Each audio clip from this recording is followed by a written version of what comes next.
नमस्कार दोस्तों, आपका स्वागत है गणित के गुरुजी यूट्यूब एजुकेशनल चैनल पर। दोस्तों, आज का जो वीडियो है वह है स्पीडी की रिवाइज योरसेल्फ रेलवे सामान्य अध्ययन की वॉल्यूम 2 पर आधारित। दोस्तों, इस बुक में विगत 30 वर्षों का हल प्रश्न पत्र सहित दिया गया है। 1992 से लेकर 2022 तक के रेलवे में आए सभी प्रश्न इसमें दिए गए हैं। दोस्तों, काफी महत्वपूर्ण बुक है ये, और केवल रेलवे के लिए ही नहीं, बाकी सभी अन्य परीक्षाओं के लिए जिसमें सामान्य ज्ञान पूछा जाता है, उन सभी परीक्षाओं के लिए यह बुक उपयोगी है। दोस्तों, इस बुक में काफ़ी सारे सेट्स दिए गए हैं। यदि आप कम समय में अधिक तैयारी करना चाहते हैं तो यह बुक आपके लिए बेहतर है। तो दोस्तों, हमारे चैनल पर यह बुक बिल्कुल शुरू से करवाई जा रही है, तो अच्छा अवसर है आपके लिए। बिल्कुल शुरू से इस बुक को कंप्लीट कीजिए हमारे साथ और अपनी तैयारी को बेहतर कीजिए। दोस्तों, आज हम करेंगे स्पीडी की रिवाइज योरसेल्फ प्रश्न संख्या 214 यानी सेट नंबर 214। तो चलिए दोस्तों, फिर शुरू करते हैं। पहला प्रश्न, तांबे का मुख्य अयस्क क्या है? दोस्तों, तांबे का मुख्य अयस्क है कॉपर पायराइट। अगला प्रश्न, प्रश्न नंबर 2, ब्लैक लेड का रासायनिक नाम क्या है? दोस्तों, ब्लैक लेड का रासायनिक नाम है ग्रेफाइट। अगला प्रश्न, प्रश्न नंबर 3, भारी मशीनों में स्नेहक के रूप में किसका प्रयोग होता है? दोस्तों, भारी मशीनों में स्नेहक के रूप में ग्रेफाइट का प्रयोग होता है। अगला प्रश्न, प्रश्न नंबर 4, कोशिका का ऊर्जा ग्रह किसे कहा जाता है? दोस्तों, कोशिका का ऊर्जा ग्रह माइटोकॉन्ड्रिया को कहा जाता है। अगला प्रश्न, प्रश्न नंबर 5, फेफड़ों का मुख्य कार्य क्या है? दोस्तों, फेफड़ों का मुख्य कार्य है ऑक्सीजन को रक्त में प्रवाहित करना। अगला प्रश्न, प्रश्न नंबर 6, मास्टर ग्रंथि कौन कहलाती है? दोस्तों, पीयूष ग्रंथि मास्टर ग्रंथि कहलाती है। अगला प्रश्न, प्रश्न नंबर 7, विटामिन B6 का रासायनिक नाम क्या है? दोस्तों, विटामिन सी का रासायनिक नाम है पायरिडॉक्सिन। अगला प्रश्न, प्रश्न नंबर 8, भारत में इंटरनेट की शुरुआत कब हुई? दोस्तों, भारत में इंटरनेट की शुरुआत 1995 में हुई थी। अगला प्रश्न, प्रश्न नंबर 9, राष्ट्रीय सूचना विज्ञान केंद्र की स्थापना कब हुई? दोस्तों, राष्ट्रीय सूचना विज्ञान केंद्र की स्थापना 1977 में हुई। अगला प्रश्न, प्रश्न नंबर 10, भारत में सेलुलर फोन सेवा कब आरंभ हुई? दोस्तों, भारत में सेलुलर फोन सेवा 1995 में आरंभ हुई थी। अगला प्रश्न, प्रश्न नंबर 11, विश्व बैंक की स्थापना कब की गई? दोस्तों, विश्व बैंक की स्थापना 1945 में की गई थी। अगला प्रश्न, प्रश्न नंबर 12, बोकारो इस्पात कारखाना किस पंचवर्षीय योजना के काल में स्थापित हुआ? दोस्तों, बोकारो इस्पात कारखाना तृतीय पंचवर्षीय योजना के काल में स्थापित हुआ। अगला प्रश्न, प्रश्न नंबर 13, सांकेतिक मुद्रा का प्रचलन किसने किया था? दोस्तों, सांकेतिक मुद्रा का प्रचलन मोहम्मद बिन तुगलक ने किया था। अगला प्रश्न, प्रश्न नंबर 14, भारत का पहला बैंक कौन था? दोस्तों, भारत का पहला बैंक हिंदुस्तान बैंक था। अगला प्रश्न, प्रश्न नंबर 15, नोटों का निर्गमन कौन करता है?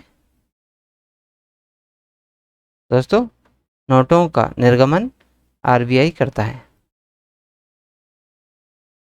अगला प्रश्न, प्रश्न नंबर 16, नोटों का निर्गमन किस प्रणाली द्वारा किया जाता है? दोस्तों, नोटों का निर्गमन न्यूनतम कोष प्रणाली के द्वारा किया जाता है। अगला प्रश्न, प्रश्न नंबर 17, पूरे विश्व में किस बैंक की सर्वाधिक शाखाएं हैं? दोस्तों पूरे विश्व में एसबीआई बैंक की सर्वाधिक शाखाएं हैं। अगला प्रश्न, प्रश्न नंबर 18, आयात निर्यात बैंक यानी एक्सिम बैंक की स्थापना कब हुई थी?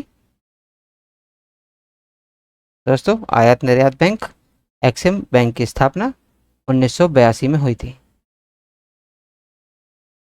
अगला प्रश्न, प्रश्न नंबर 19, जानकी रमन समिति का संबंध किस घोटाले से है?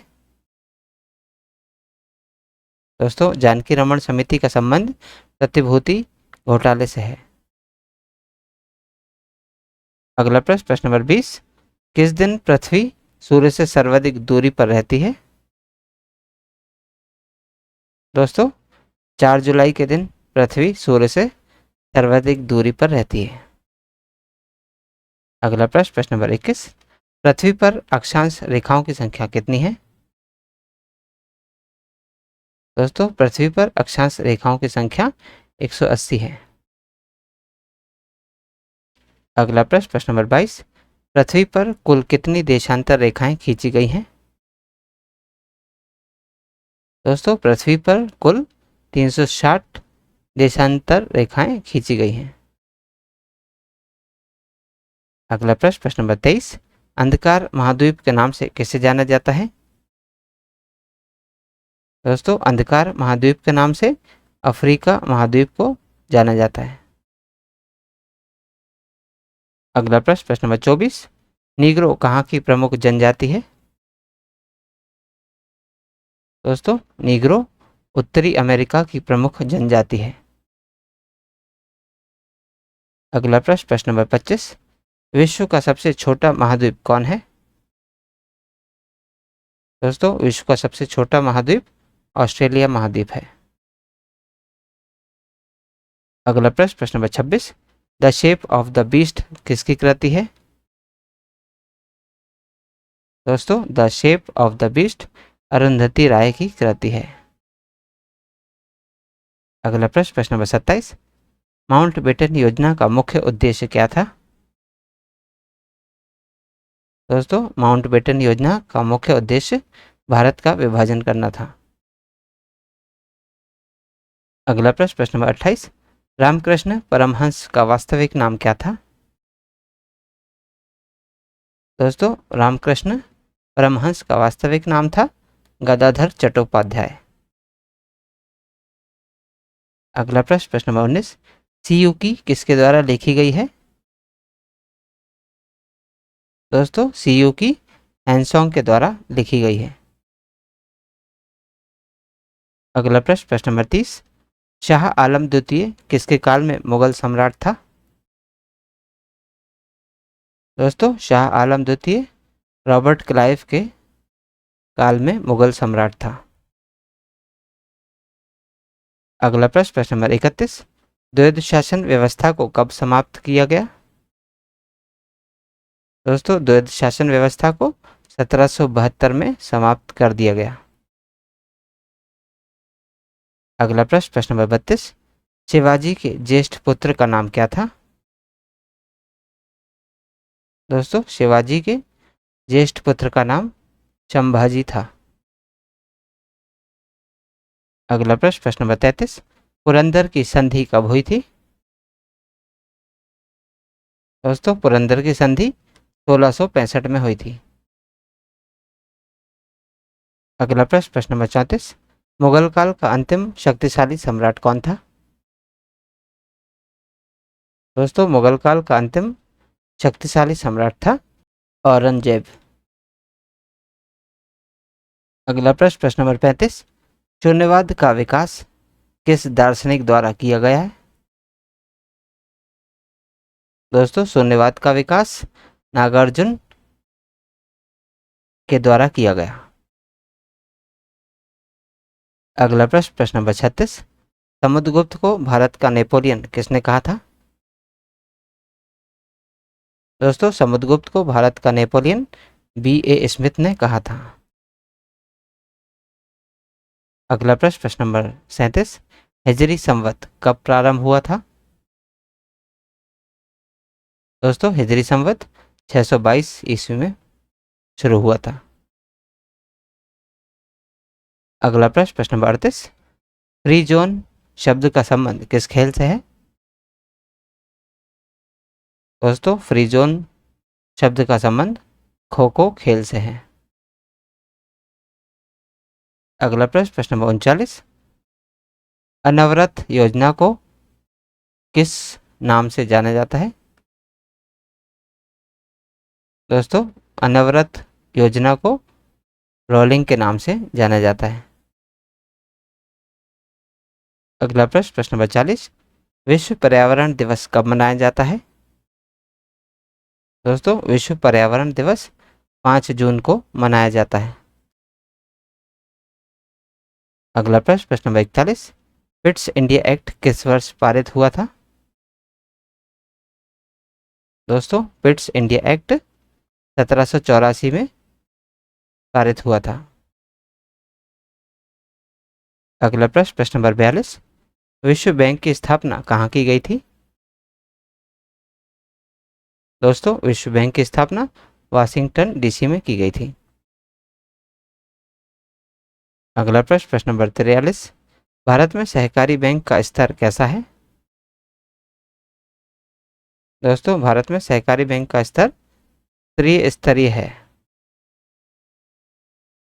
तो दोस्तों, आज की इस प्रश्नावली में कुल 43 प्रश्न थे जो हमारे द्वारा पूर्ण कर लिए गए हैं। दोस्तों, यदि आप आज के वीडियो का PDF प्राप्त करना चाहते हैं तो आप हमारे टेलीग्राम चैनल से जुड़ सकते हैं। दोस्तों, हमारे टेलीग्राम चैनल में इस यूट्यूब चैनल के सभी वीडियोस के PDF मुफ्त में अवेलेबल है, तो आज ही जाइए और तुरंत ज्वाइन कीजिए और सभी वीडियोस के PDF को मुफ्त में डाउनलोड कीजिए और अपनी तैयारी को बेहतर कीजिए। और दोस्तों, यदि आप इस यूट्यूब चैनल पर नए हैं तो चैनल को सब्सक्राइब कर लीजिए, वीडियो को लाइक किया कीजिए तथा इसे अन्य लोगों के साथ भी शेयर कीजिए। तो दोस्तों, मिलते हैं अब अगले वीडियो में अगली प्रश्नावली के साथ। तब तक के लिए नमस्कार।